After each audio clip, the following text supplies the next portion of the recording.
Well, here we are. It's 8, 9, somewhere at night. I don't know. I don't have a clock around. I gotta get a clock. I had one over there, but something went wrong with it. The electrical outlet or something went bad. Clock never worked or something. I don't know. Got knocked off somehow. I gotta get myself another clock. Hey, I know it's night because behind me you can see through those little. It's dark. And I can't see my bird feeders. I didn't realize it, that I have some film on my windows that make it so they can look at you during the daytime. All I see is their reflection, but you're standing right there watching. I love hummingbirds. I just watched the film on them. I was told when I was a little child, oh, you lost your tooth? Go out, find tulips. And that's my nephew, not my nephews, but my cousins. They were my mother's sister's children. They were 19, 20, and they were visiting Aunt Patrina. That's my mother's name, Patrina. Her short for Pat. And Tina is her. Patrina is her name. Pat Nixon. She was always, because President Nixon's wife was named Pat. So she's always had some feedback from people about her name and everything. She's a professional laugher. She's retired now, but she went all over laughing. We need some laughers. Bring who up and bring that Pat Nixon over here. Yeah, we want her. Call up the agency or whatever she worked for. And kept her in bit part. They got paid good money every day. Like going out working a job. She became famous. Everybody thought she had an excellent laugh. She can fake a good laugh. All she has to do is probably think about me doing something, or Mikey or Jimmy or Mary or my other sister Terry. All you have to do is think about some funny things that they did. She can laugh up a storm, I would imagine. Or a lot of it's just effort too. I never realized that my father and my mother were both comedians. They're both comedians. I'm gonna get my teeth fixed too. Oh, Agent Orange did a job on me. I was chewing the other day. Not the other day, but it's been a while. I was chewing one day, just put it that way. One day, not the other day. Then all of a sudden, what's that? Was it a seed? I pulled out my tooth. My tooth fell out of my mouth without any indication and just broke off into my food. And then another tooth did that. Here I am, 74 years old, and my teeth are breaking off and going into my food. And I go, what the heck's that? Come on, it's my tooth. I got 4 teeth that did that. I was an Agent Orange, and I'm saying, here I am, old, and now my teeth just break off and fall out of my head. There's no cavities in them.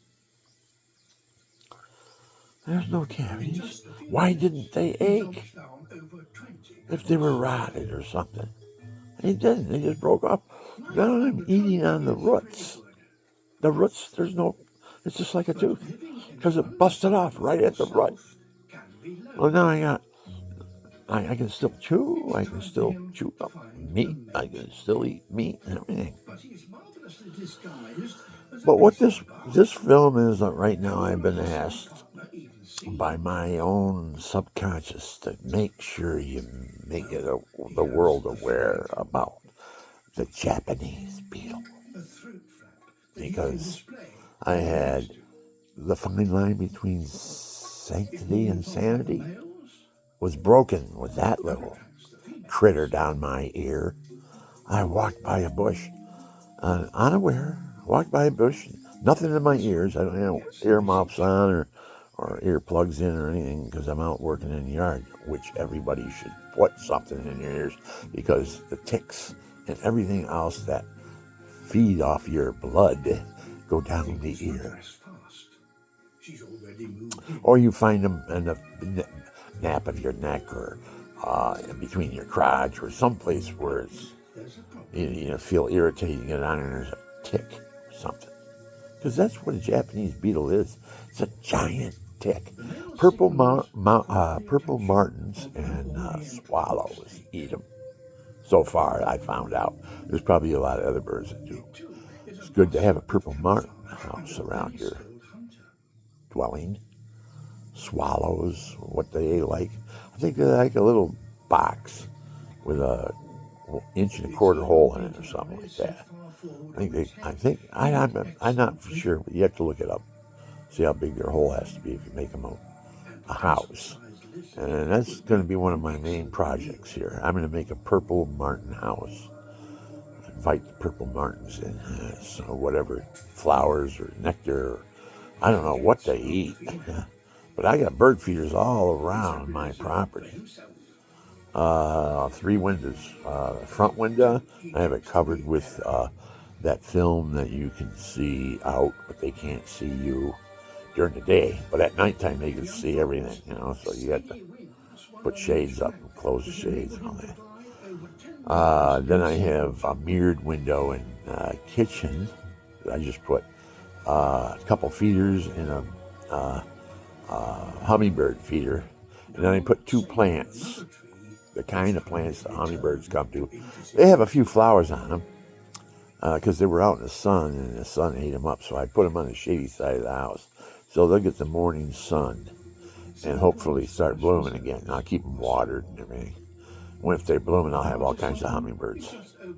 They'll see the bloom come down, then they'll discover the hummingbird fluid. And I've got them coming now. Yeah, I got a little thing. Every time you see a hummingbird, it's the Blessed Mother saying, I love you. And what about all the people down there? All right, the Gulf of Mexico. Thousands of hummingbirds there. If I stood them on there, I'd just be hearing choirs of hummingbirds saying, I love you, I love you. That's how I see it. Isn't it strange how people see things? That's my heart. I love everything that God's made. I go through life in strife because the spirit is persecuted when it least expects it, especially by the Antichrist. You can tell some of them really are boastful and they'll wear the upside down peace symbol and they'll attack everybody wearing a crucifix. They'll have some type of a game to play on you. Oh, I've got videos. You watch, go through my videos. See what people have done to me because I wear the crucifix. This one. I wear the crucifix. Christ. I have the body on the cross to remind me of the passion of Christ. Why you got the corpse on there? Jesus is risen from the dead. What are you doing? Crucifying him? I hear all that from the fundamentalists, the people who think they know God, but they don't. Luke 1, verse 77. Their path to salvation has been blocked because of their many sins. People don't believe in going to confession. Like Jesus said in the book of John, he said, John 20, verses 19 to 21, I think it is. Somewhere around there. Yeah. Go forth and teach all nations. Those sins you forgive shall be forgiven. Those sins you shall retain shall be retained. Well, how do you retain a sin? When the priest asks you, are you sorry for your sins at the end of your confession? Then you say no. You don't get absolution. You don't get absolved. You have to be sorry for your sins and try not to do them anymore. That's the way it really is, people. And if you've been told something else, you're being hoodwinked. In the central forest of Singapore, I wouldn't hoodwink anybody. I live Jesus. Every moment I'm alive, I am in prayer. There's plenty of food to go around. If it's in tears, if I'm bringing it to the cross because of some injustice, or if it's in joy with a song, praising his existence, and thanking him for giving me the gift of music, which I never bloomed. I played several masses during my whole life, 30 years every weekend, 52 times a year, and then some other masses, and I played retreats for Franciscan retreats, third orders, a lot of other types of retreats. They had marriage encounters. I played them, played the masses. I usually sing 4 or 5 songs in a mass. I've played in front of thousands of people. I'm unknown. Nobody knows me. Or my wife. We just existed, and God was watching, and that's all I had to watch was God. Everybody else, they don't even know who I am. Like the Mr. Beast there, he don't know who I am. Mr. Beast is a gamer on YouTube. Yeah, I'm the Beast. You want to play? Oh, you're going to be up against the Beast. This guy, he's a beautiful kid. He's only 25. And he went down to Kenya and put 100 water wells in. 100. And when the first one went off, it looked like a geyser from the Joy, and everything looked like a geyser of an oil well going off. That's what it was, really. It's liquid water, pure, down 900 feet, 600 feet, some places. But it's down there. There's a big, huge reservoir, and Africa is ready to bloom. And all the priests are down there. There's other religions, too, down there. But the priests, the Catholic priests, they're becoming priests and then coming to the United States and taking over these big buildings that we have, these huge churches with no priest. Because the priests are overburdened. They want to be a priest. They want to hear confessions and give communion, be holy, live their life. And there's one priest to a whole community of people, 1,200 families or something like that. That's overburdened. So we're losing priests. They don't. I talked to one. He was 40 years a priest. He said to me, the only thing I don't like about the priesthood is being the administrator. I have to fire and hire. And I think that should be done by some type of a family planning board or something like that. They collect the evidence and they fire them or hire them. Leave me out of it. Worst thing I hate to do is see a guy with some family, I have to fire him because he doesn't do his job right. Or he's not doing his job or something. Well, he should be fired. He's not doing his job.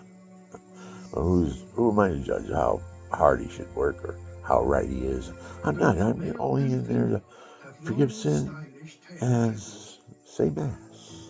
Because that's what Jesus said. He said, I'm not going to leave you orphaned. I'm not going to leave you orphaned. I will send the Paraclete as soon as I am in my Father's arms. Because the Paraclete is the Holy Spirit, and the Holy Spirit is the body and blood of Christ Jesus. He said, whoever eats my body and drinks my blood proclaims my name on earth. When I come, I proclaim his name in heaven. He said it 3 times. If you do not eat my body and drink my blood, you have no life within you. And everybody's saying, oh, it's in remembrance. You can't eat the body of Christ. Some rabble-rouser in the back says, oh, Jesus, oh, eat your body, drink your body. Come on over here, let me take a bite out of your arm. Come on, I'm going to suck your blood. Rabble-rousers, like they crucified Jesus, They beat the daylights out of him. ripped his beard out, spit on him, pulled his hair, and whipped him with the whips with nodules on him, and then he pounded nails in his hands. He died on a tree. For what? For a debt he didn't know. He didn't know our debt of sin. He was born without sin. So was his mother. That was when Billy Graham, he goes, oh, there's only one person in the world born without sin, and that was Jesus Christ. He was right. But he was wrong when he said only one person, because sin can't bring holiness into the world. Only holiness can bring holiness into the world. And that's what Jesus was. He was the Son of God, holy, immaculately conceived by the Holy Mother of God. She was immaculately conceived. Because at Fatima, and Lourdes, the little children asked her, who should we say you are, pretty lady? And she ruffled her gown in the wind and looked at him and said, I am the Immaculate Conception. Kids didn't know what that meant. They went back and told the priest, oh, she says that she's the Immaculate Conception. The priest goes, they don't even know what to make a conception is. You know, and now he's really into it. And then Fatima was born. Fatima. Fatima was the name of a Muslim woman. The mother loved that name, Fatima. Fatima. I say Fatima. Or here we say Fatima. You from Fatima? But when you think about it and you look at it and you say it, Fatima. Fatima. It's beautiful, isn't it? Fatima. That's a beautiful name. The name of a Muslim woman. When they came in and took over that part of the world at one time and dominated everything, and that town was named that, and they never changed the name. Fatima. Fatima, Spain. Portugal areas. There's a group there. They don't have a name, but they got the beat. Harmonica. She's the queen of harmonica. Her name is, what is her name? S-Fair. So, S-Fair. S-F-A-I-R. Fair. And I think her first name is, starts with an N. Natalie or something like that. Nicole. Natalie. I think it was Natalie. But you can go harmonica.com. She's the queen of harmonica. And then their gig, they got a gig on there that's got half a dozen songs in it that they wrote. I've never heard the beats to him ever. The guy's pretty good. He's a young guy, too. I'm 75. He's in his peak. He's peaking in his 30s, and he's doing a good job. He's got a good beat, got a good voice, too. But she is the queen of the harmonica, really. She was on that talented show, that talent show that's on TV. I forgot what the name of it is. But she was on there, and they were wow. She played that harmonica. She played a beautiful song, too. You can look it up. You can Google it and find out. Say Fair on, I forget what the name of the thing was. It was a United Kingdom movie, really. Video.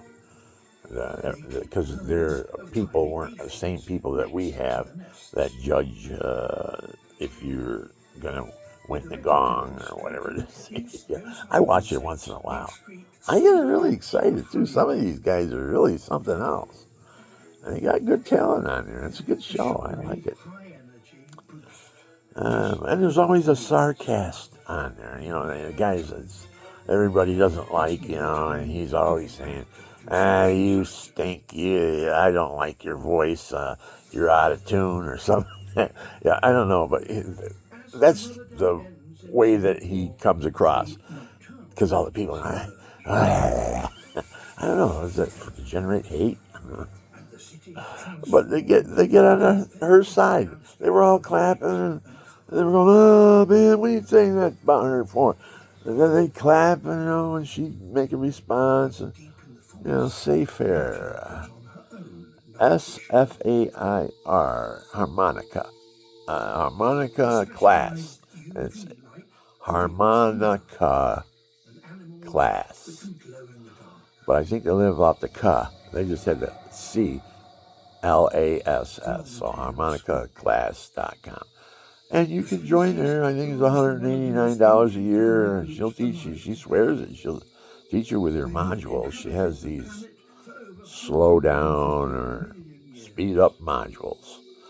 And with all the notations, draw in on 4, out on 5, in on 6, things like that. And you practice it and practice it until you get it. Then once you get it, it's yours. The harmonica will teach you how to sing. You believe that? The harmonica teaches people how to sing. If they learn how to play the harmonica, then they got notes that they follow. And when they sing, that's half the problem with people that sing and can't sing. They don't understand different types of notes that have to be sung. But the harmonica teaches you those notes and how they sound. I find myself like my name is the Hallelujah Blues Man. That's what I am. I'm a Hallelujah Blues Man and Holy Hallelujah. Hallelujah or Holy-lujah. That's a new one, isn't it? You probably never heard that one. That's the new one that I'm singing my songs with. I got a song to Elohim, my most precious dream. I hope he makes it come true, too. Because I sing to him and I jam out.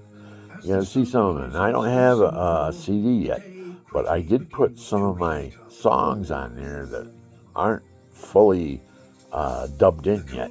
Because all I have is a rhythm guitar, my harmonica, and my voice. And a foot pedal. A drum beat. Boom, boom, bam, boom, boom, boom, boom, bam, boom, boom, boom, boom, boom, bam. That stuff. I get into it too. You got to see some of my foot stuff. I've been playing drums since I was third grade. The teachers used to let me play them on my desk. I had those wooden desks, and every place had its own sound. And I'd get a beat in my head, and I'd get it rocking, right? Everybody would listen. Then my teacher would come around, okay, that's enough of that, Bill. Do your work. Come on. But this guy's got a beat, man. And then my music teacher, she had me sing River. The River something. I forgot the name of the song was. But it was deep. And when I was young, my voice wasn't as deep as it is now. God gave me COVID, and my voice went like it is right now. I told the Blessed Mother, I says, don't worry, I got COVID. Because I wear a miraculous medal, and it protects me. It's protection. There's promises that go with it, too. And I've been documented, I have over 1,000 people I've given it to. So they go out and they do 1,000. How many do I have in my credit now? Grace and mercy, stored in heaven or stored in purgatory. I hope I don't go there. I like to just fly by and say, hi, everybody. I left everybody prayers. Just ask me and I'll give you some.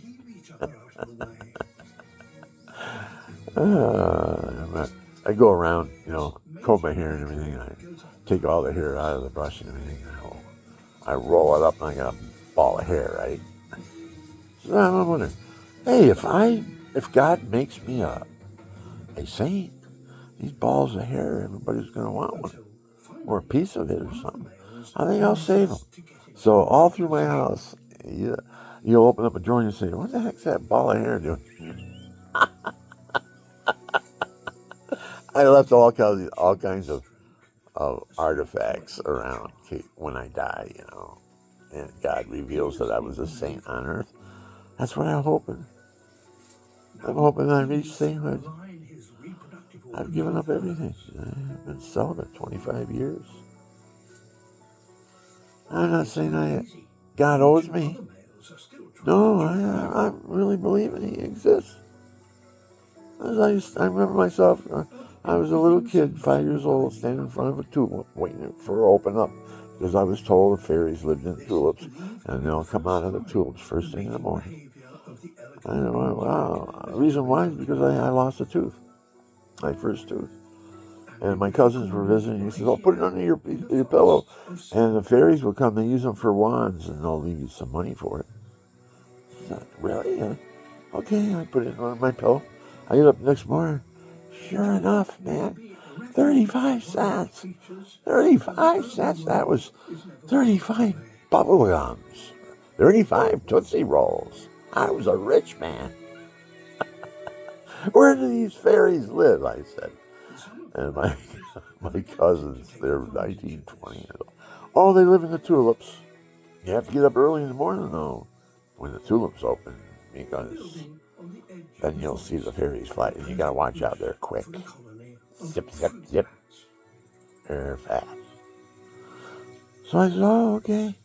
All them tulips up in front of the house here, and planted in the garden in my picture window, down, it was a ranch house, In my picture window, I looked out, and there's the tulip garden. So I'm waiting for the tulips to open up at 4:30 in the morning, 5 o'clock before the sun comes up. I'm on my knees, praying on the couch, looking over the back of the couch, out the window, waiting for the tulips to open up. I can see the fairies. 35 cents, I'm counting all my teeth that I'm going to lose in my head. I go, man, I got a chunk of change coming. Oh, boy. What a kid, huh? I was thinking that way when I was 6 years old. 5, 6 years old. Some of you people are amazed at me. How can it? Oh, darn it. The other way. Okay. Well, anyways, I'm into right now. I just made a silver rose made out of aluminum foil. Yeah, I see that. If it's in my wife's part of the house, I don't know. We got 60 years of marriage, and now she's got her side, and I got mine. Oh boy! But I have the privilege. I build it. I can go over there. It's late at night. I don't want to wake her up and go over and get there. I should have had it with me. I'm never prepared with anything. My house is chaos. Everything is chaos. Because there's work being done. You walk into a building and it's spick and span and cleanliness is godliness. Well, there ain't any work being done, people. There's no work being done because when there's work being done, chaos. That's what your house looks like. This is here, that's there, this job's over here, that job's over there. I got 20 jobs going on right now during the day. I sit down and think, okay, I'll do this one. I'm doing a little bit of it. I want to finish my tables off. Today I put feeders up. I took and dressed out the window. I have an oak framed window. All my windows are going to be oak framed because I got a video about the fence out in back I built 44 years ago, made out of red oak, and it stayed underneath those pine trees, shading it and everything. All it had was 4 nails in it, 2 at the top, 2 in the bottom. So I took them all down here last year, put them in a big pile. And I bought a planer, put them through the planer. I got red oak gold. You ever see gold red oak? I got 44 years out in the weather. Pure oak boards, red oak boards. They look really bad, gray and everything, like barn wood or something, like a barn. That's why I say anybody owns a barn and you tear it down and you get all that wood. Oh man, that's a treasure.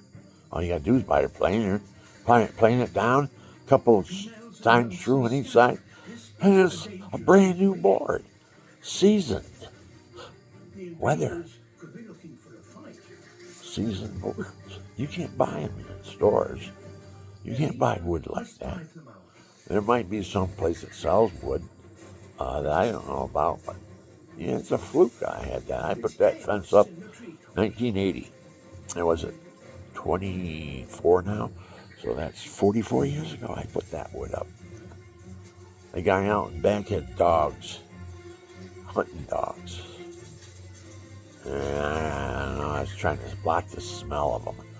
Because I moved into a trailer on property here. That's what I did. And there's a long story about that, but I put it in a nutshell. I sold the 2 trailers. I bought both properties. I sold them, got them out of here, and I built a nice little house. And everybody's house on the street went up 30, 40, 50,000. I'm a broker. I know what I did. People moved. And they got $40,000 more for their house. They couldn't sell their house for $50,000. Beautiful homes. Couldn't sell them for $50,000 because they had trailers on the street. I came in, moved the trailers off, and everybody's property went up in value. You know what they did? They complained about me. My grass was too high. I moved the trailers out and everything, and they're complaining that my grass is too high. Now, I keep high grass, but I have an 8-foot fence in front. But I keep high grass because the birds and my cats won't leave the yard because it's their jungle. They get to crawl through it and everything. They don't have to go up in the hill in the back where all the dingo dogs are. We just had to take our cat the other day to the vets because big bite in it. Something bit him that was big. We don't know what it was. And the doctor says, well, she could have stepped on something too. There are nails out there in them. Those boards that I took down, I haven't taken all the nails out of them, but they're laying down with the nails down. Now, there might be one that got turned over and she might have stepped on it. I don't know. But that's how big the wound was, so we're worried.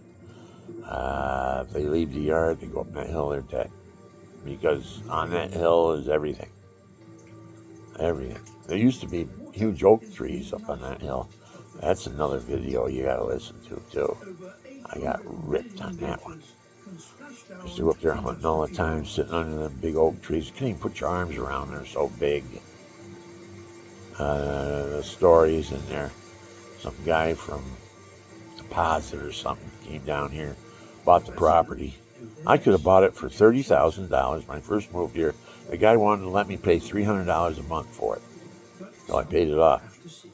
I went to the town and I asked him, can I take any logs off the hill? And some big trees. No, you can't. It's in the city. You can't log in the city limits. Well, the city limits at the time up there, where they were all designated for streets, but then they found out it's a natural aquifer up there, and the artesian spring water is 1.5 feet below grade, and they can't build anything. You can't even put a road in, it washes right out. So they had to can that. So this guy comes along and he buys it, searches over, looks everything over, he buys it. And he comes to the town meeting and he says, I'm going to cut the trees down on my property in the city. And nobody's going to tell me I can't. So everybody just looked at him and, yeah, well, we'll see about that, So I'm out here, I hear the saws going up on top of that hill. I said, what the heck's he doing? They're logging up there? They can't log up there. Man, I got ripped again.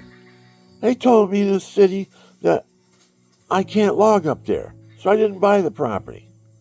But some guy comes down here and tells them to go do it in their hat. And he's going to cut trees down. So he does it. We had to get the sheriff to go up there with guns drawn to get him off the hill. Because I showed him pictures of what happens when you take all the trees off that hill. This place floods out, 6 foot of water. Right where I live, 6 foot of water. Some old man I bought his truck because he helped me out. He showed me all the pictures of this place flooding out when there's no trees on that hill. As the devil tried to come in and flush me out. And everybody else with me. So my wife in the rain, my wife and I went out, got signatures, got a petition, had him stop. He was cutting everything down. Even little sapling trees that about 2-3 inches, you make a baseball bat out of or something. I don't know what they do with them. And anyways, he cut, and the cops came finally. We got him to come, and he wouldn't leave.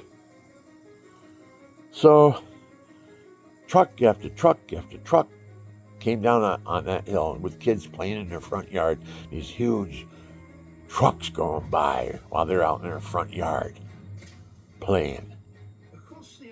He's making his own roads and everything else. He flooded the place out. He never compensated us for it. So know what he did? Because we were going to prosecute him. He logged it, took all the money off of it, and then gave the land to the town. Gave it to him. And they didn't do a thing to him. He broke the law and got away with it because of the greed. And I got took too. Because I could have, that was my ticket right there. I could have been somebody if I could have cut them trees down. I would have been 300,000 richer, easy 300,000. I was up there shooting squirrels and stuff underneath the oak trees because they were so big, they were huge. You couldn't put your hands around them. There was hundreds of them. He came in and just greed, chopped everything down. I guess what happened is, I think Maine's took and bought it now. It's Hospital Hill Road. Hospital Hill Road, up in the back, all that land, 50 acres, was full of oaks.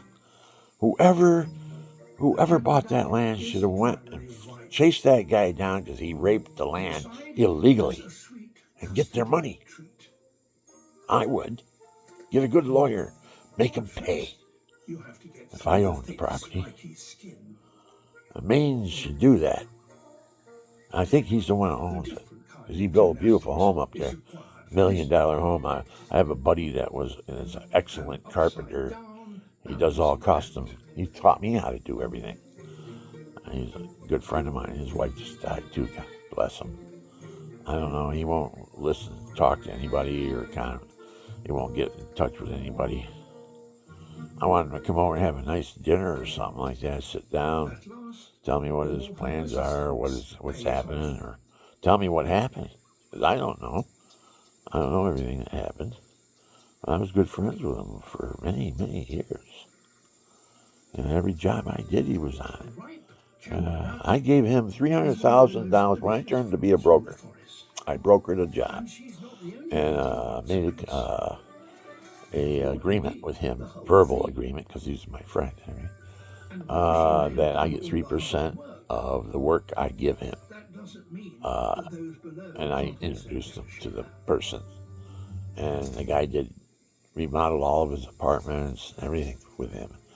And he tore buildings apart and rebuilt them. And then he put a big building up back of this guy's business. I'm not telling anybody's names or anything like that, but they owed me 3%. That's what I said. I'll do everything. I'll get you in here, and everything you make, you give me 3% of. Now I figure you owe $7,500 because you did $300,000 worth of work for this guy. He told me, because I'm in the conversation with him. I says, I was wondering, how much work did you get from that job I gave you? You know? And then he goes, about $300,000. All cash. No record of anything. All cash. Man, people just get away with everything, don't they?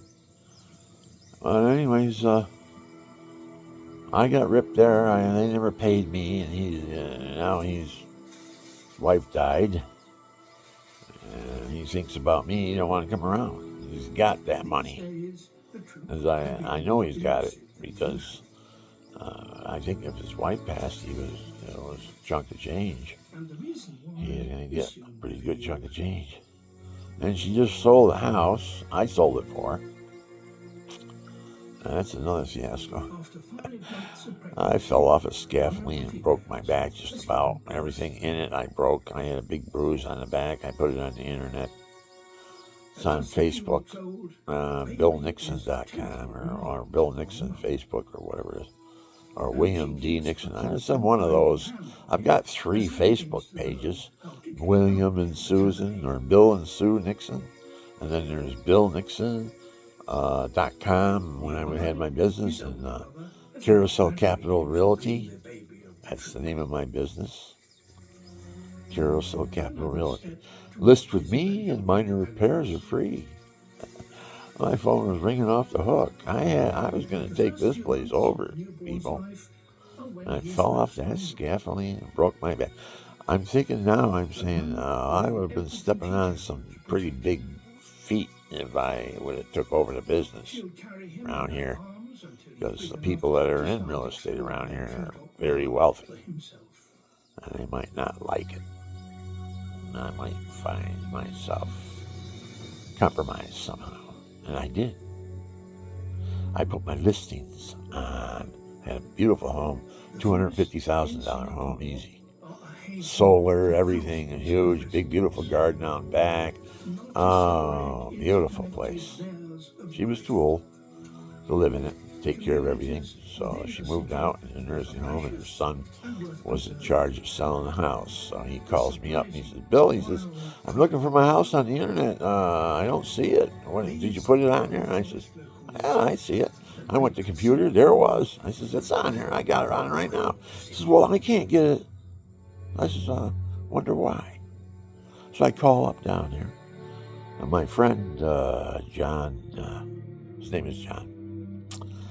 And I says, hey, this is what happened, blah, blah, blah, blah. I can see him, but nobody else can see him. My listings, what's going on down there? How come everybody can, I can see my listing, but nobody else can? What's going on? And he said, okay, I'll check it out. And he went in there and he fixed it. He fixed it. I don't know who did it, but somebody got it so I'd be able to see my listings, but nobody else could see them. So I said, that's it. I'm out of here. I'm leaving. I can't fight that. When they go to the New York State and say, we want a law passed that anybody who's been in the business for 15 years, that they don't have to go to school anymore. Pay. That's the one thing that's bad about being a real estate agent. You got to go to school. They school you to death. And you go to all the courses if you've been there for several years. There's no more courses. You got to take the same ones over again to fulfill the requirements. So they had the law passed at 15 years. I'm 13 now. It's all focused on me. Why did they say 12 years? Because I would have been in there, see. And I'm taking over. List with me. Home repairs are free. My phone is ringing off the hook. I'm giving houses away. Try to collect. I'm subbing them out to people, as a broker. Other brokers, I'm saying, I'll give you this. If you sell it, you get the $3,000 and give me $500 finder fee. I don't have time. It's just me, man. I don't have any. I had my wife. She didn't want real estate. She got her license and everything, but she didn't like it once she got into it. So, here I am. So, it might have been a blessing because people are getting nervous about me. And it might have been a blessing I fell off the. Why is that thing in the background? God, I have a problem. I get into doing something, and then the volume on the TV gets up, and then I just talk over it, not paying attention, that I should just stop it from shouting at me. How do you like that? Isn't that better? Oh, sometimes I catch myself.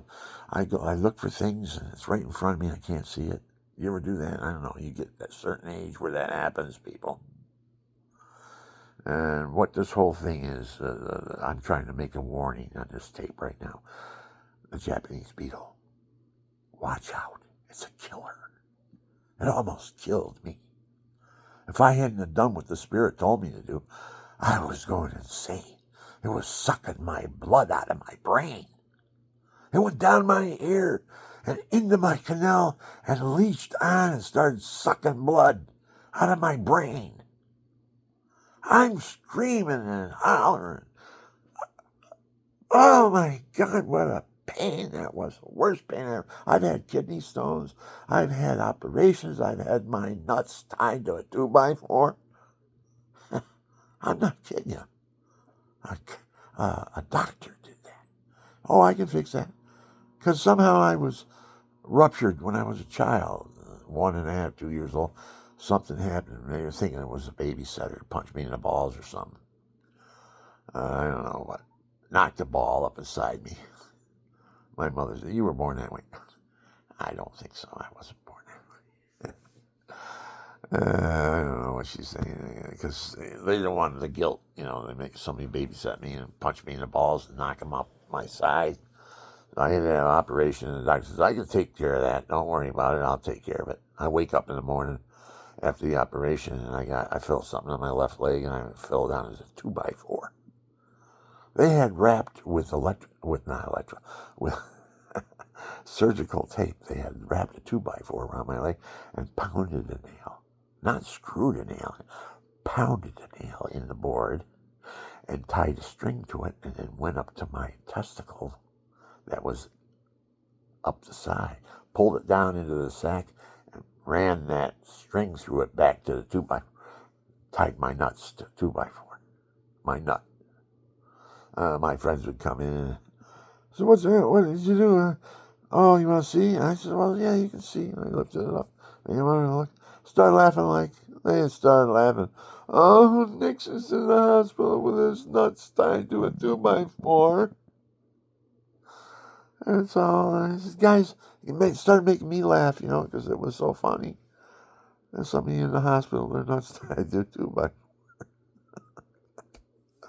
Oh, boy. So I was only 13, 14 years old. 13, right around that age. Just went through puberty. I went through puberty too late in life. I didn't have any growth of hair or anything like that in my private area until I was well into my teens.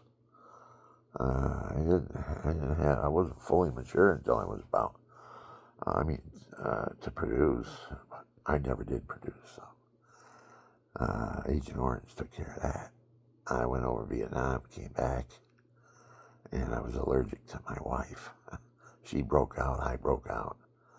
We still tried and all that stuff. She got a tumor in her womb, a 6-pound tumor, a blob. And I'm saying, where's the medical records for that? I want to check to see if that was a blob or if that was a baby.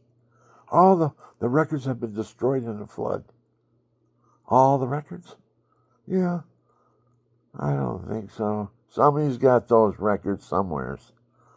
I don't know where they are. They won't let me look at them because I want to see if that was a baby or not. No, it was on the outside of the womb. Well, I don't care if it's inside the womb or outside the womb. It's a 6-pound blob. And she did the bikini cut. She says if I would have done the other cut, it would have been easier to get that. So she had to do a hysterectomy on her. She couldn't get everything, so she just took everything. She took the womb. And the records and everything are destroyed, gone. What's going on? I don't know. I had a big lawsuit, probably. That's what's going on. Damn Agent Orange, man. My teeth are falling out of my head. This side over here. I just chewed down there. They weren't rotten. There were no aching or anything like that. I took a bite, and next thing I'm eating my teeth. 4 of them did it so far. 74. All on the left side. Right side, they just fixed. The dentist went in there and did everything. It's good now. I chew on that side. That's my favorite side now. Chew. On this side, all the roots are still up in there because they just broke off. The tooth was still good. The roots and all that. They don't ache or nothing. And now they want to pull them. You got to pull all 4 teeth before we can do something, put new bridges in or put new teeth in, or they don't know what I want to do yet with it. But I got to get those teeth pulled. My brother just had his pulled, and what happened? Infection. I says, oh, goodness. I says, I don't know, now you're making me nervous. I got to have 4 teeth pulled. I says, you're sitting in that hospital, and now you got an infection, and they can't cure it. I says, you better get out of that hospital, because everybody around them is dying. I think it's a culling hospital.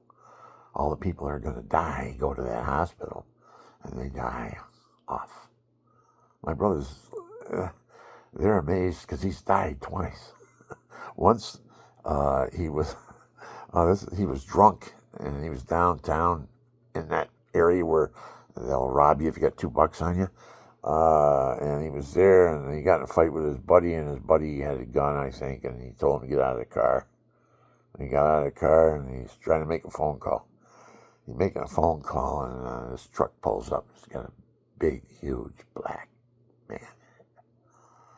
And their eyes met. And my brother's looking at him, and he's looking at him. Now, my brother's a professional fighter. He doesn't back down from nobody. He beat the crap out of a top heavyweight in the world in a bar, drinking and stuff. He tore him apart, my brother did. Put him in the hospital with several stitches all over him. And I go, Mike Nixon, you're a dead man, as they're taking him out of the bar on a stretcher. This guy was rated top 10 in the world as a heavyweight, too. My brother had retired as a middleweight, and his weight went up, heavyweight. He was 200 some pounds.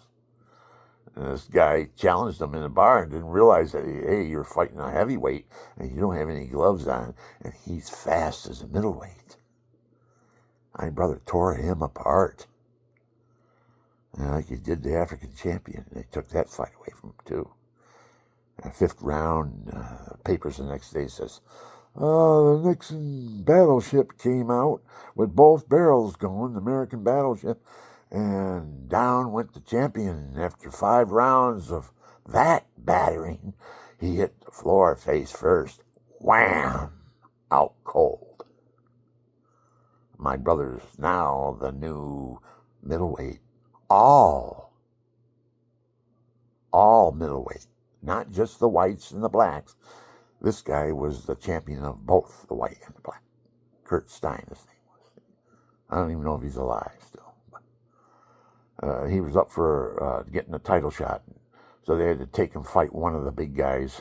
My brother was rated number 5. So they got him to fly to Africa, Johannesburg. He went in and he was in top shape. Oh, man. Oh, man, I've seen him in top shape. I said, you're going to be champion, man, I think. You know? But his trainers, they all take him. They're all making bad matches for him. And this one guy, he had my brother, I'll put you in the movies, blah, blah, blah, blah, blah. But he was making fights with guys he shouldn't have fought. Like he fought Tony Licata, North American champion, to a draw in his hometown, in Licata's hometown. All decisions go to the hometown boy. If that fight was out in California, my brother would have won it. And this guy was a title elimination fight, right? But my brother got a shot at the title anyways, with Vito Antuofermo. And they gamed him out of that. He was in the same shape he was in when he knocked out the African champion. And Gil Clancy, who was a good trainer, saw it. They saw he was on. He said, Mike, come back in 30 days. because he knows Mike. He knows his habits and stuff because he was working out with Emil Griffith. Emil Griffith's 4-time world champion. My brother was taking care of him. And Gil Clancy's frothing at the bit to get my brother's contract. He wants it bad. So what happened was that he, Madison Square Garden, so Vito Antuofermo had Gil Clancy as his trainer. And Gil Clancy looked over my brother and he says, Mike, I said, well, our fight card went all 25 rounds. We'll put you on, you can fight, but everybody's going to get up and walk out. It's like 1 o'clock in the morning, Why don't you come back in 30 days and we'll give you your 20 grand now. And when you come back, we'll give you another 20 grand. So it cost him 40 grand to keep Vito Antuofermo from hitting the face with his face on the mat. Because my brother would have done it to him. Vito would have been as slow as molasses to him. But what happened was Gil Clancy did that. My brother went home. He had all that money. I don't know how much money he got. I think he ended up with $12,000 out of the 20 because his trainers and all that stuff and everything that had to be paid off, his expenses and all that. So I think he had 12 grand. He put it down on a house in Malibu Beach. Not all of it, but he put a big chunk of change down here. He's making payments on it. And so he had a party and all that. And now it's time to go back to fight Vito after 30 days are up. And Mike didn't stay in the gym. He went in the gym, how when you get all that money, you got all these things going on. Oh, I got to go to the gym today. Oh, jeepers. Stay in shape. Well, that's what Gil Clancy was counting on. You give him the 20 grand, go home, he'll party. He won't be in the shape, and when he comes back to fight Vito will be in the gym working out every day. And Vito knocked my brother out in the 5th round. Should have been the other way around. My brother should have been knocking Vito out in the 5th round, like he knocked the African champ out in the 5th round. And he got gamed out of it by a shrewd trainer. Gil Clancy was one of the best. He was better than that trainer that Mike Tyson has. He would about, I'd say, well, as a trainer, Mike Tyson's trainer, Gil, what was his name? Not Gil Clancy. Customato. I fought one of his fighters in Buffalo, New York. It wasn't even a Golden Gloves tournament. I was called up to fight him because they couldn't get anybody to fight their knockout artist. So I said, Father, I have only had 12 fights. You want me to stick me in there with 7? Guy was 70. His knockout, man, see. He fights and all the money comes in for the Boys Town. He was the director of the Boys Town. And they couldn't find anybody to fight him because he's knocking everybody out. There's only one stupid guy out there that might fight him, and it's Bill Nixon. I'll call him up. Oh, Bill, you fight Cody this year? Everyone wants to see you fight him because you want to go in gloves this year. I said, Father, I've only had 12 fights, man. When you want to stick me in there? I'll get to him sooner or later.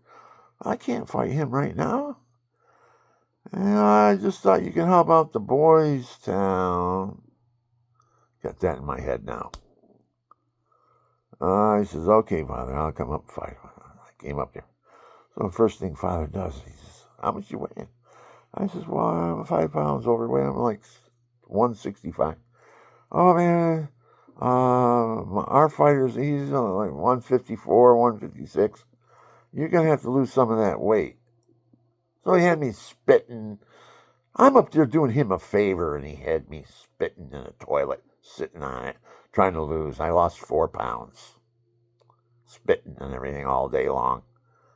I was a stupid, wasn't I? So I get in the ring that night. It's time to fight. Father jumps up in the ring and he's got this his hand out. This is a 5-round fight. This is not a 3-round fight. This is a 5-round fight.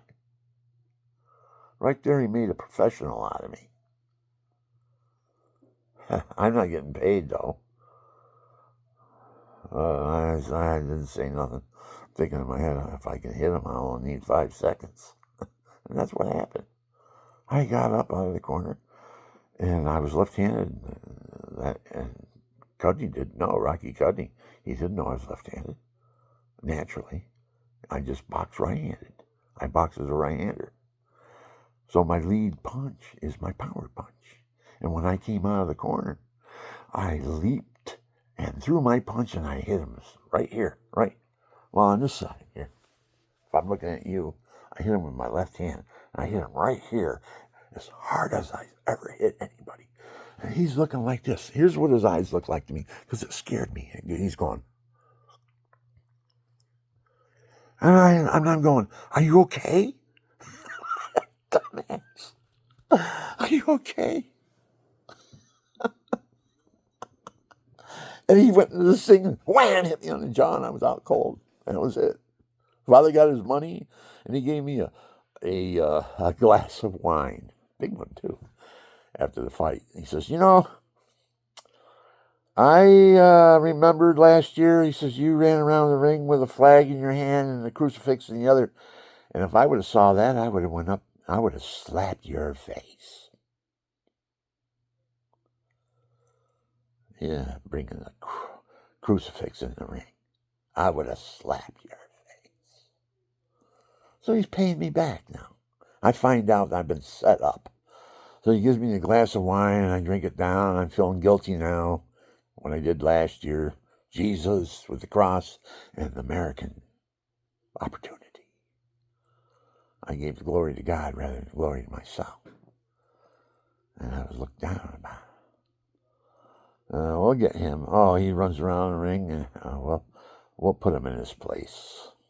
Who knows? Maybe God was working through Father. He wanted to get me out of the boxing. And that was my last fight, anyways. When that happened, I didn't fight anymore after that fight. I got set up by a priest. You gotta test everybody. I've had priests try to molest me. Yeah. I was 26 years old. He says, I'm going to be teaching you the Bible, and I don't want you to make love to your wife all the while you're taking the course. I go, why does he want that? I was thinking, okay, Father, I'll try it. I've never done that before. So, first meeting, we come in, he's hugging me. I'm hugging him. I said, okay. I sat down, he's telling me about the Bible. Second meeting came, he hugs me. I hug him. Oh, okay, Father, sit down. Thirdly, he hugs me, but he holds on a little bit long.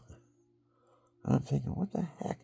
And he gets real close to me, like he's going to stick his tongue in my mouth or something, I'm looking at him, and I got pulled away from him and backed up.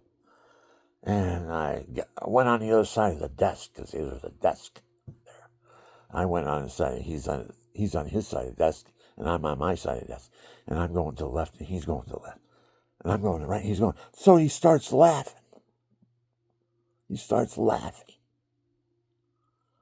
And I'm saying, I'm out of here. I don't want to be. I was going to be a DRE for some church, or maybe they were testing me or something. They were going to give me a good position in the St. Petersburg diocese down there, the richest diocese, I believe, probably one of the richest dioceses in the United States, because everybody goes down there, and in 5 years they're dead, and they leave everything to the church, their house, their money, everything. It's very wealthy, very wealthy. And he was trying to show me that. He says, yeah, you want to be part of this? Might make some money and stuff. He started chasing me around the desk. And I said, not that way. I'm out of here. And I left. I left the whole area. I left St. Leo College. It was a parochial labeled college, but it was a public school. They rented it off the St. Leo Abbey people that used to be there, where they had their novitiates, and they went to school there and all that stuff. But then they took the buildings, rented them out to the state, and the state used them as the same label, St. Leo College. But it wasn't a Catholic college. It was a state-run college, because when I went in there to take tests and all that, the instructor would say, well, he introduced himself, a new course. He go, I am teaching the course here on theology, but I'm not religious. I don't believe in God. I'm going, how the heck did this guy get in here? Catholic college, and all that? He don't believe in God. He's teaching religion. I'm thinking, so I'm sitting down. These guys, these are professors now. They're at St. Louis College at that time. He mentioned, I can teach the course, philosophy and theology and all that. I can teach the course, but I don't believe in God. I don't believe there is a God. I don't know if he did that to rabble rouse us to see who was the ones that really were going to try to convert them or something like that. Maybe he gets into them and they really concentrate on those, try to get them out of the religion, because they're the ones that cause all the fire. They're the match. They're the match that lights the kindling. You got a big fire. And get rid of them little by little. I know it was working because a kid that was sitting next to me after a couple sessions, a couple weeks, he gets up out of his seat and he says, I used to believe in God. I don't believe in God anymore now. I'm looking at him. And I got on my cuff, Jesus saves, on my pant leg, on my blue jeans. And the instructor's looking at me. He's looking at that thing like he wanted me to rip it off. He didn't want it in his classroom or something. And Jesus saves, yeah. Okay. And a Catholic college I think I'm going to, right? It isn't Catholic. It was Benedictines were there. And they were having some problems. There was holy ones that lived there. One I was involved with was Father Paul Ronf, who was the musician for the diocese. He was a master's degree musician. He's the one that wrote our book. Susan and I have a book published by St. Leo College called Songs of the Pilgrim People. There's other writers in that book too. I don't know if they're still alive though. I've been trying to find out. I just found out I was looking for William Callahan in there. I can't find William Callahan. And then the other day I saw something that said William Callahan III. Now I haven't looked that up yet because he's the other writer, the other singer, the other person, but the devil attacked him real bad. I'm not going to tell you what happened. And I just hope that it's history, it's past, it's gone. But the devil attacked him. Oh, he was a teacher, a school teacher. The devil attacked him with a very beautiful woman. 18 years old, 17, 18 years old. The devil attacked. I don't know what happened. If he got divorced, married her, or what. But she was supposed to be one of the most beautiful women you could ever lay your eyes on. Satan wanted him real bad. Sometimes I think maybe he had an angel seduce him or something. That's how beautiful this woman was that seduced him. I don't know what happened to him. I'm making a video of it now because it was common knowledge back then what happened. Everybody knew. You can't hide it. Everybody knew what happened. That priest went into that community after he got done with me. He went into that community and busted them all up. Broke the whole thing up. They went all different directions like a bunch of cockroaches when the light comes on. Zip, everybody's gone. That's what this priest did. He was the tester for the St. Petersburg diocese. Testing everybody. See who is really hearing their confessions, knowing what's going on. Don't make love to your wife for as long as I'm teaching you the New Testament, the Old Testament it was. I said, okay, I wonder what he meant by that. And then each time he was closer and longer. I'm very tired. It's late at night. But I just feel motivated to just tell you a lot of things that are happening. That Japanese Beetles. Be aware of them. They go down your ear and they'll make you go insane. You walk around without earplugs in, outside, good chance you can get one if there's one on a leaf and you walk by. Its instinct is to go down the ear channel and latch on, and they dig right in and they start sucking your blood out of your brain.